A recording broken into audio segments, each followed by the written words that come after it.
শুভ সকাল বন্ধুরা। দেখো ঠান্ডা কিন্তু বেশ পড়ে গেছে, বাবুকে আজকে সোয়েটার পরিয়ে স্কুলে পাঠালাম। আর আমি ভাবছি বাড়িতে এবার ঠান্ডার জন্য কুর্তি পরবো।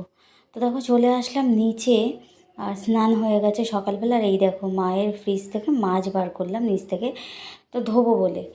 বাপরে বাপ, ডিপ ফ্রিজে রেখেছে মাছটা, দেখো পুরো একদম পাথরের চাক হয়ে গেছে জানো তো। দেখো অনেক কষ্ট করে জানো মাছগুলোকে ধুয়েছি।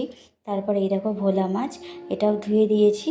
এবার এখন উপরে করব রান্না আমি। তো দেখো রান্না করতে এসেছি, দেখো জোগাড় করেছি, দেখো কি অবস্থা দেখেছো তাকটার। তো আজকে রান্না করব রুই মাছ ফুলকপি আলু দিয়ে, আর করব চিংড়ি মাছের মালাইকারি। এর আগে তোমাদের সাথে শেয়ার করেছি চিংড়ি মাছের মালাইকারি, তাই আজকে আর শেয়ার করছি না। চলো রান্নার পর তারপর তোমাদের দেখাচ্ছি। এই দেখো ফাইনালি চিংড়ি মাছের মালাইকারি, একটু ডাবের শাঁস দিয়েছি এর মধ্যে।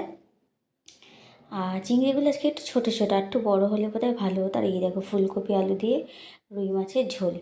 তো দুটো রান্নাই খেতে বেশ ভালো হয়েছিল। সন্ধেবেলা বেরিয়েছিলাম, তোমরা তো সবাই জানো আমার এই রাধা মাধবটা যে রয়েছিল, তো সেটাকে বাঁধানো হয়েছে। এখন এই সিংহাসনটা কেনার পর ওনাকে রাখা যাচ্ছে না, তাই এটা বাঁধিয়ে আনলাম। কেমন হয়েছে